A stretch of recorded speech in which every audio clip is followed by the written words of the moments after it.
ఆచి చికెన్ మసాలా. అప్పట్ల జిల్లాలో ఖైదీ పరారీ ఘటనలో విచారణ కొనసాగుతోందని చెప్పారు ఎస్పీ వకుల్ జిందాల్. ఈ కేసులో జైలు సూపరింటెండెంట్ వెంకటేశ్వరరావు సహా ముగ్గురు ఏఆర్ కానిస్టేబుల్స్ ని సస్పెండ్ చేశామని చెప్పారు. రేపల్లి సబ్ జైలు సూపరింటెండెంట్ వెంకటేశ్వరరావుకి డబ్బు ఎరగా వేసి రిమాండ్ ఖైదీ భీముడు అజిత్ కుమార్ పారిపోయినట్లుగా జైళ్ల శాఖ విచారణలో తేలింది. ముందస్తు ప్రణాళిక ప్రకారం చికిత్స పేరుతో గుంటూరు ప్రభుత్వ వైద్యశాలకు వచ్చిన అజిత్ మార్చి 28న వాష్రూమ్కు వెళ్లొస్తానంటూ పరారయ్యాడు.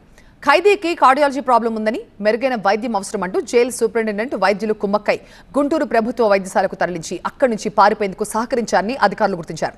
ఇందుకు సూపరింటెండెంట్కి చెన్నైలో ఉన్న తన సోదరుడికి ద్వారా 60,000 అజిత్ కుమార్ ఫోన్ పే చేయించినట్టుగా నిర్ధారించారు. గత నెలలో పారిపోయిన అజిత్ కుమార్ ఇంకా పోలీసులకు దొరకలేదు. ఎలాంటి సాంకేతిక ఆధారాలు లభించకపోవడంతో అతడి ఆచూకీ లభ్యం కావట్లేదని పోలీసులు చెబుతున్నారు. సూపరింటెండెంట్ ఆమ్యామ్యాలకు ఆశపడి ఖైదీ అజిత్ కుమార్ పారిపోయేలాగా చేసిన తీరు జైళ్ల శాఖలో ఇప్పుడు చర్చనీయాంశంగా మారింది.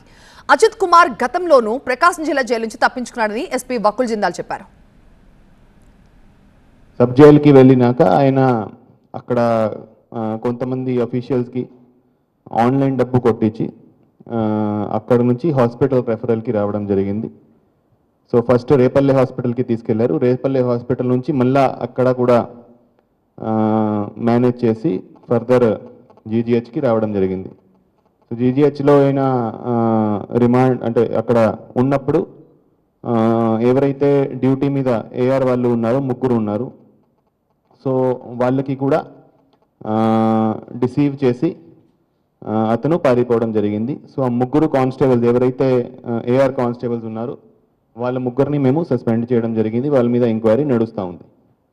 అదేవిధంగా జైలు శాఖ తరఫున రేపల్లె జైలర్ మీద కూడా యాక్షన్ తీసుకోవడం జరిగింది. అంటే నేను కూడా బయట నుంచి చూశాను, కానీ మేము కూడా రిపోర్ట్ పంపించాం. సో దాని మీద ఎంక్వైరీ నడుస్తూ ఉంది. సో ఎవరైతే తప్పు చేశారో వాళ్ళ మీద స్ట్రిక్ట్ యాక్షన్ ఉంటుంది. ప్లాన్ ప్రకారమే జరిగినట్టు ఉంది.